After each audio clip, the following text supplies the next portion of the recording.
जीते तो बरकरार, हारे तो दरकिनार। लोकसभा चुनाव के नतीजे मंत्रियों और विधायकों के सियासी भाग्य का फैसला करेंगे।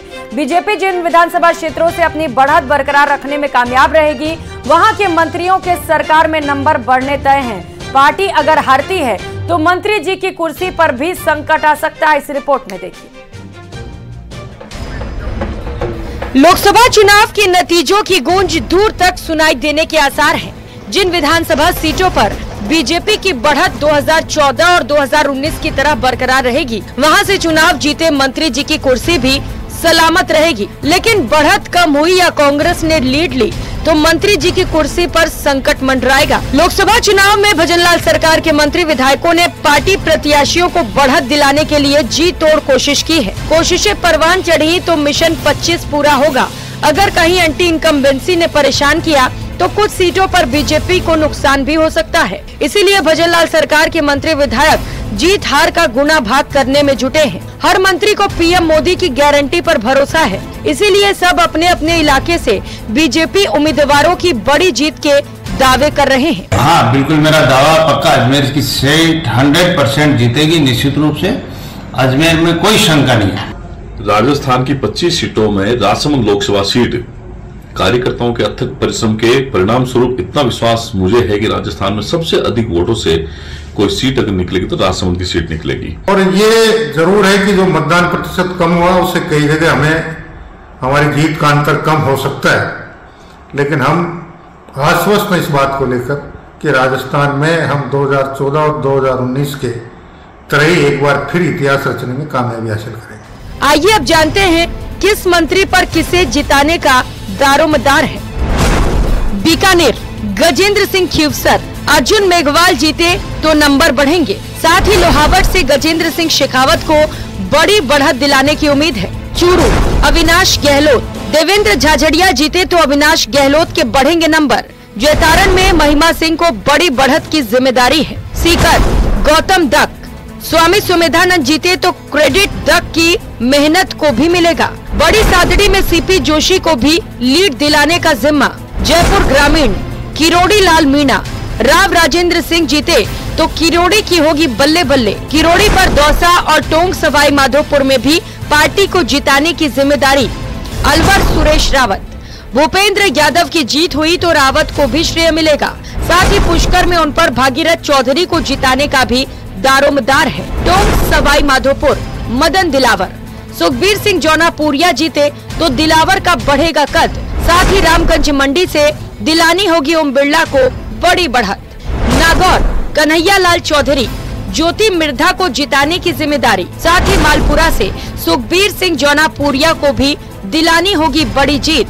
बाड़मेर जैसलमेर जोराराम कुमावत, कैलाश चौधरी जीते तो जोराराम कुमावत सरकार में और मजबूत होंगे। साथ ही सुमेरपुर में पीपी चौधरी की लीड भी उन्हें बरकरार रखनी होगी। कांग्रेस का मतदाता भी था तो भी जब वोट देने अंदर गया तो वो मोदी जी पे विश्वास कर, मोदी जी की नीतियों पे, मोदी जी पे काम पे, राम मंदिर पे, उनकी गारंटी पे, अब के 400 पार, इस सारे उसके मत मस्तिष्क में बैठे हुए थे।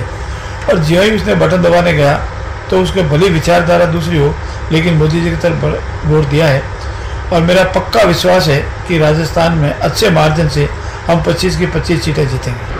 कोटा बूंदी लोकसभा में बहुत अच्छा मतदान हुआ है और विशेषकर मेरे सांगोद विधानसभा में तो पिछली बार की लोकसभा से भी मतदान का प्रतिशत ज़्यादा रहा है। लोगों में एक उत्साह था कि उन्हें उम्मीद है कि देश को अगर कोई सुरक्षित रख सकता है तो वो नरेंद्र मोदी जी। पूरे राजस्थान के अंदर जो लहर चल रही है मोदी जी के नाम की, हम 25 की 25 सीटें जीतेंगे। और जो लक्ष्य मोदी जी ने तय किया कि 400 पार, 100% हम 400 पार करेंगे। मतदान के दिन अजमेर लोकसभा की मैं कई बूथों पे गया तो वहाँ कांग्रेस 80% जगह पे तो कांग्रेस के न तो टेबल लगी थी न कोई बूथ एजेंट थे। भजनलाल सरकार में 6 मंत्रियों के पद खाली हैं। चुनावी नतीजों के बाद माना जा रहा है कि बेस्ट परफॉर्मर मंत्रियों को और बेहतर महकमे दिए जा सकते हैं, तो नॉन परफॉर्मेंस वाले मंत्रियों की सरकार से छुट्टी भी हो सकती है। ऐसे में उन विधायकों की लॉटरी लग सकती है जिनके इलाके से बीजेपी को रिकॉर्ड बढ़त हासिल होगी। इसीलिए मंत्री फिलहाल भगवान से अपने प्रभार और अपने विधानसभा क्षेत्र से बड़ी बढ़त की प्रार्थना कर रहे हैं। आखिर लोकसभा चुनाव के नतीजे उनका सियासी भविष्य जो तय करेंगे। एक तरफ मोदी की गारंटी तो दूसरी ओर राम मंदिर का निर्माण। बीजेपी को यकीन है कि इस बार भी वो सूबे की तमाम 25 सीटों पर फतेह हासिल कर लेगी। इसलिए मंत्री पूरी तरह से आश्वस्त हैं कि उनके इलाकों से बीजेपी उम्मीदवारों को बड़ी बढ़त मिल जाएगी, तो विधायक भी नाउम्मीद नहीं है। नतीजे चाहे जो भी हों, मगर इन नतीजों की गूंज मंत्रिमंडल के होने वाले पुनर्गठन में जरूर दिखाई पड़ेगी। कैमरा पर्सन मानसिंह के साथ बाबूलाल धायल, न्यूज 18 जयपुर। और रुक करेंगे इस बीच करौली से मिल रही बड़ी खबर का। बयाना क्षेत्र में युवक की हत्या के मामले से जुड़ी है बड़ी खबर और अपडेट आपको बता दें। कुडला गांव में जाम लगाकर ग्रामीणों की ओर से प्रदर्शन किया जा रहा है।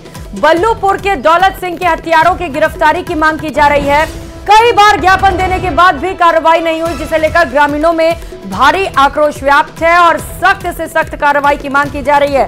कार्रवाई नहीं होने से नाराज ग्रामीणों ने जाम लगा दिया, जिसकी तस्वीर आप देख पा रहे हैं। 4 दिन पहले ग्रामीणों ने ज्ञापन देकर चेतावनी भी दी थी कि अगर कार्रवाई नहीं की जाती है तो वो प्रदर्शन करेंगे। जाम से पहले गुडला गांव में एक बैठक की गई और बैठक में प्रदर्शन की रणनीति बनाई गई और अब बड़ी संख्या में ग्रामीण सड़कों पर बैठकर प्रदर्शन कर रहे हैं और अपने मांगों को मनवाने की भी कोशिश कर रहे हैं। तो तस्वीरें भी आप देख पा रहे हैं जहां पर लगातार प्रदर्शन जारी है। और सरकार के खिलाफ कांग्रेस अब मोर्चा खोलने की तैयारी में है। पानी की किल्लत, बिगड़ती कानून व्यवस्था हो या अंग्रेजी स्कूलों को बंद करने का मुद्दा, कांग्रेस बीजेपी सरकार को घेरने की तैयारी में है। कांग्रेस ने आरोप लगाया है कि राजधानी जयपुर में आधी आबादी को पीने का पानी नहीं मिल पा रहा। शहर के कई इलाकों में पानी की किल्लत है और सरकार की अनदेखी से पेयजल आपूर्ति करने वाला टैंकर माफिया शहर में पैर पसार चुका है। राज्य सरकार की नीतियों के खिलाफ आज कांग्रेस ने जयपुर के पदाधिकारियों संग कांग्रेस कमेटी की बैठक की और बैठक में यह तय किया गया कि कांग्रेस इन मुद्दों पर सरकार की नाकामियों को उजागर करेगी और प्रदर्शन भी करेगी।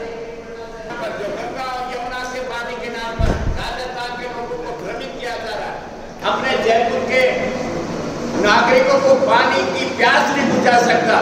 वहाँ पर वाटिका रोड पर उसका गला घोटते हैं, पैसे लूट करके ले जाते हैं। मुहाना मंडी किसकी है? विधानसभा